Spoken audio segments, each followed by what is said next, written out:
Maulan na umaga sa ating lahat. Panibagong araw, panibagong blessings na naman. Kaya tara, samahan niyo ako. Let's go! Ulan lang yan at masipag ako, kaya tara, let's go! At dahil masipag tayo, meron agad tayong buena mano at ito ang McDo dito sa may Alabang West at malapit lang ang drop-off nito dito lang din sa Ayala, Southville. Kaya samahan nyo akong i-deliver ang pagkain nila. Let's go! After nga ng first at unang booking natin ay meron na kaagad tayong kasunod na booking. Kaya tara, samahan nyo akong ihatid ang almusal nila. Let's go! Sana nga magtuloy-tuloy ang booking ngayon dahil nga maulan. So siguro kunti lang yung mga nabiyahe ngayon. Kaya samantalahin natin ang pagkakataon na para tayo ay kumita. Ulan lang yan, marami tayong bayarin.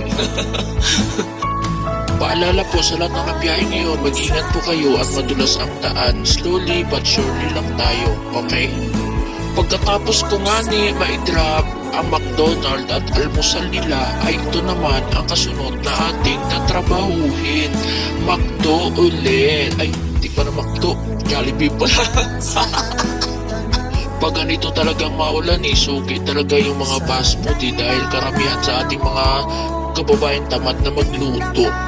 Ito nga lang ang kagandahan kapag maulan ang panahon ay sunod-sunod ang booking na pumapasok dahil nga sinabi ko kanina kunti lang ang rider na bumabiyahe kapag maulan at masyado pang maaga, kaya ating samantalahin ito. Kaya naman nagpapasalamat ako sa Panginoon sa araw-araw na pagbangon at araw-araw din na blessing na kanyang ipinagkakaloob sa atin. At hindi pa nga tayo nangalahati at eto, sinasabi ko na nga ba, napupulusok na naman ang ulan.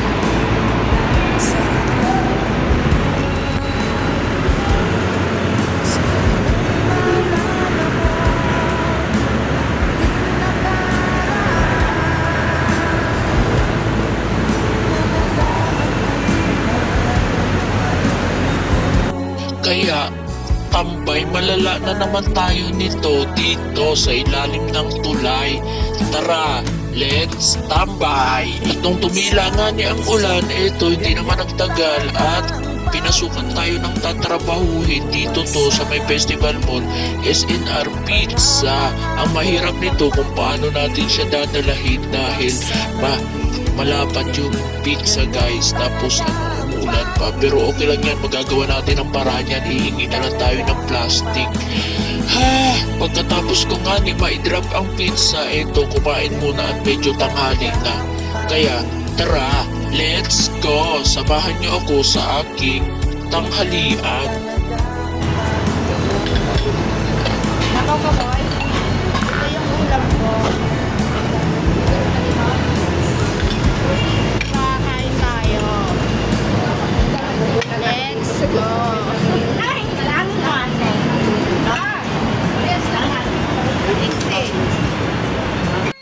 At pagkatapos ko nga kumain, eto, nagpahinga lang ng kaunti at nagtrabaho na naman ulit. Ito, hahatid na natin sa customer ang kanilang, di ko alam kung lunch nila to or merienda kasi medyo hapon na to guys Burger ng Subway naman. Ma'am Je, hindi. Kala ko siya. Okay lang po. Thank you po. Thank you po.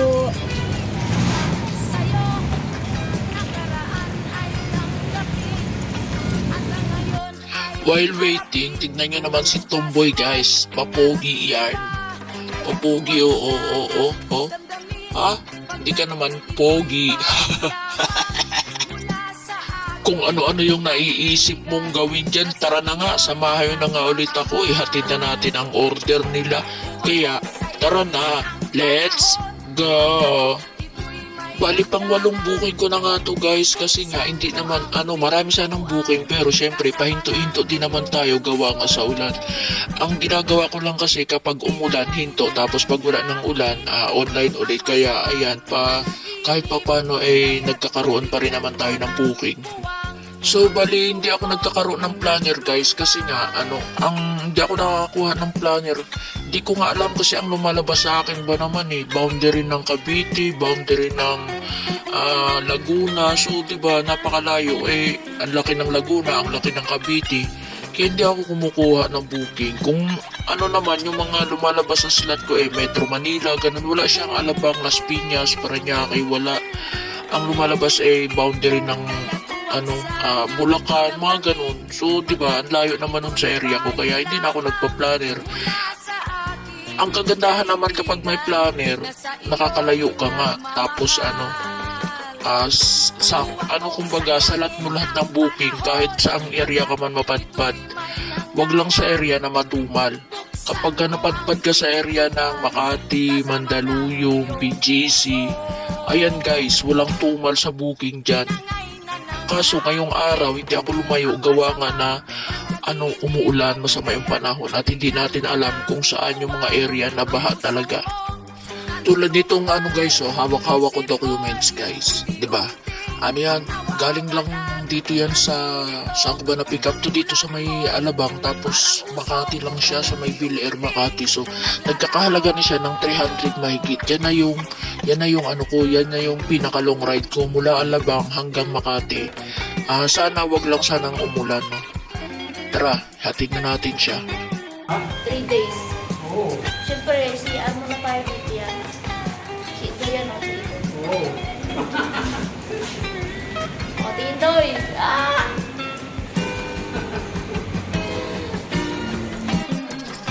At pagkatapos ko nga ma-drop ang aking delivery na express, naghanap muna ako ng gas station para mag-CR. At ito, hindi ko nga inasahang pagkakataon nakita ko pa yung dati kong katrabaho sa Shell.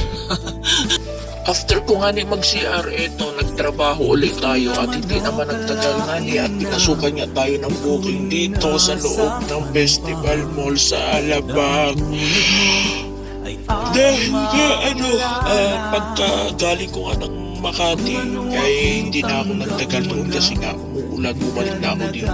Tapos papunta na tayo sa pick-up location natin para kunin na ang order ni customer. Kaya tara, let's go! Pero bago pa naman ako makarating doon sa aking pick-up location, ayan, itutur ko muna kayo dito sa loob ng festival. Ito yung dito. Ganito lang naman siya, malaki itong festival. Kapag hindi mo kabisado to dito, maliligaw ka. Parang sa ibang mall din, sa BGC, Makati, pag hindi mo kabisado, maliligaw ka. Kaya ang ginagawa ko naman, pag nandun ako sa malayo, hindi ako nabiyahe ng food. Ino-off ko yung food ko. Ang binabiyahe ko doon express o di kaya movie it. Kaso lang hindi ako masyado sa movie it kasi nga maliban sa malalaki na yung pasahero mo, syempre alam nyo na maliit tayo, maliit yung motor ko, kaya hindi ko tinatagal sa pagsasakay ng tao si Shadow kasi nga kawawa siya. Totoo lang kasi mas naawa ako sa motor ko kaysa sa akin o diba, kakaiba dong. By the way nga, nakuha na natin ang order ni customer, kaya tara, samahan niyo akong ihatid ito. Let's go! Grabe ang bango ng daladala kong pagkain na ito, kaya ayoko nito sana maghatid kasi ang bango at tuloy, nagugutom tuloy ako. At pagkarating ko nga ng parking, ito ang aking natunghayan.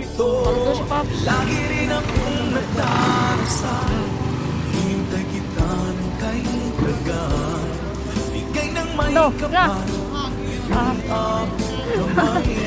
Kala ko buksan mo At pagkatapos ko nga ma-drop ang delivery ko ito, pinasukan ulit tayo ng Subway, saka tong ka-double nito. Basta double book ito. Medyo mahal tayo ngayon ni Grab, kaya ating samantalahin ang blessings. Double book. Hawak na natin. Puso kong ito, lagi rin akong nagdarasal. Let's go. Ito lang talaga ang kagandahan kapag ang delivery mo is food. Unlike sa tao, hindi ka naman pwede mag-double book dyan eh. Pero dito sa food kasi, pwede ka mag-double book at the same time malapit tayong drop off tapos malaki ang pamasahe. Kapag sa tao naman malaki ang sakay mo tapos malayo ang drop off mo tapos hindi naman ganun kalaki ang pamasahe. So, pero syempre, para sa akin, hindi patok sa akin yung MC Taxi. Siyempre may kanya-kanya naman tayong reason. Ang iba kasi gusto tao lang kasi kapag tao ang sakay mo, ang tao ang lalapit sa'yo. Tapos ang trabaho mo lang, iingatan mo siya siyempre. Hindi naman pwedeng babara-bara ka rin mag-drive habang may pasahero ka. Diba? At grabe dami nangyari. Ngayong araw na maulan na to, dumaan pa yung presidente namin dito sa tambayan sa ilalim ng tulay. Picture na lang! Ha? Video! Ang lakas mo! Ayun nga no, picture na. Picture na lang! Ha? Video! Ang lakas mo! Ayun nga no, picture na. Picture dapat tapos naging video. Yun yung presidente namin sa grupo namin. At pagkatapos nga magkita kami doon ito, nung nandito na ako sa ilalim ng tulay galing na ako ng Makati, nadaanan ko naman to dito yung isa ko pang tropa si Chris. Nagkayayaan kami magmerienda muna. Kaya tara, let's go! Samahan nyo kami.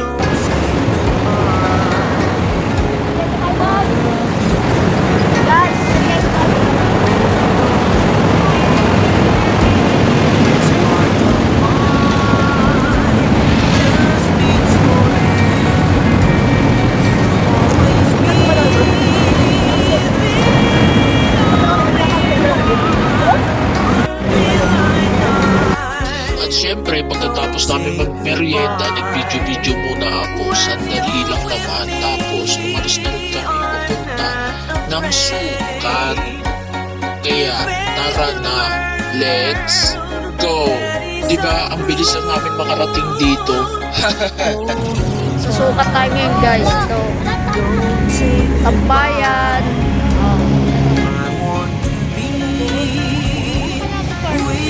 Alin? Ha?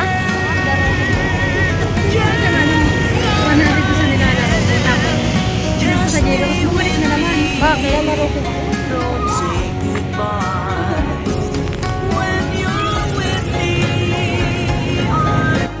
Scatter.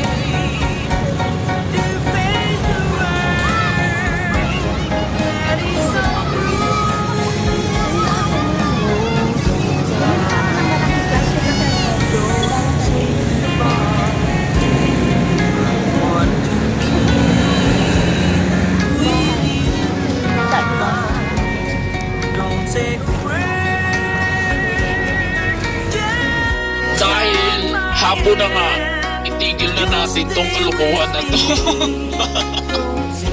Uwi na ako. Follow and share nyo naman. Tapos subscribe nyo na rin ang aking YT channel. Thank you. I love you all. Ay, masyado akong nagmamadaling tapusin kasi mag-aalmusal na kami dahil may dumayo nga rito. Tignan nyo kung sino sila. Siyempre, naudlot yung pagbo-voice over ko dahil dito. Siyempre, wag na umupo. Parang mga bisita kayo, mga boysita lang naman kayo dito sa area namin eh. Masyado kayong pag